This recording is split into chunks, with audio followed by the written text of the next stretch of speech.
참치, 황도, 번데기, 골뱅이, 깻잎, 콩자반, 꽁치. 마트에 가면 참으로 다양한 통조림이 있습니다.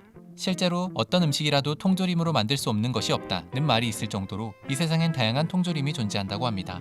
과연 세상엔 어떤 통조림들이 있으며 우리나라는 언제부터 통조림을 먹어온 곳인지 지금부터 바로 알아보겠습니다. 19세기 초 처음 유럽에서 발명된 통조림은 그야말로 식품 산업의 역사를 바꿔놓았습니다. 특히 1차 세계대전과 2차 세계대전 두 차례의 큰 전쟁을 겪으며 통조림은 양적으로도 질적으로도 큰 발전을 했습니다.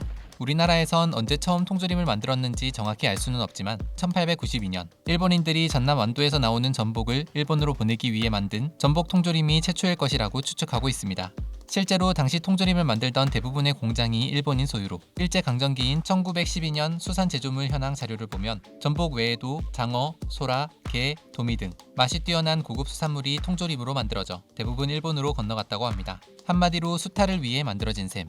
그런가 하면 1933년 전북 김제에서는 이 지역 특산품으로 참새 통조림을 만들기도 했습니다.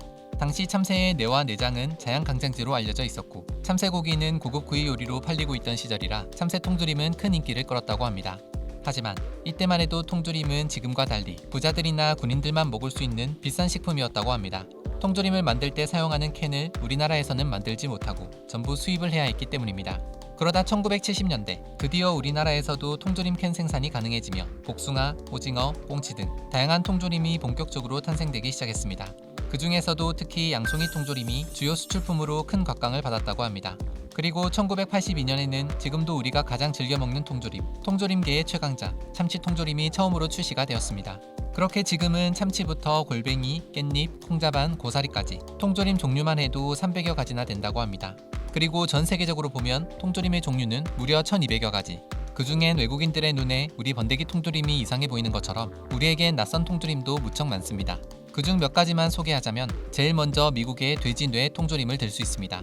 콜레스테롤 함량이 무려 3200mg에 육박하는 이 통조림은 돼지의 뇌와 우유, 각종 조미료를 가공해 만든 것입니다. 닭간과 비슷한 맛이라고 하는데 주로 스크램블 에그를 먹을 때 토핑으로 곁들여 먹는다고 합니다. 또 프랑스엔 우리에겐 고급 음식으로 알려진 거위의 간인 푸아그라를 이용한 통조림도 있으며 핀란드엔 술록고기 통조림, 러시아엔 곰고기 통조림, 태국엔 악어고기로 만든 악어 통조림도 있다고 합니다. 그런가 하면 최근 부쩍 인기 급상승 중인 통조림도 있으니 바로 미래식량으로 각광받고 있는 곤충 통조림입니다.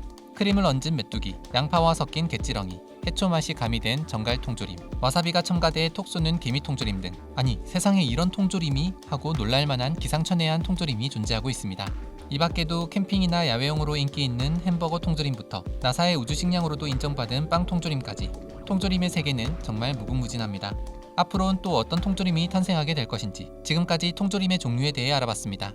다음 영상에서는 통조림은 과연 얼마나 보관이 가능한 것인지, 그렇게 오래 보관해도 건강엔 괜찮은 건지 통조림의 영양에 대해 알아보겠습니다.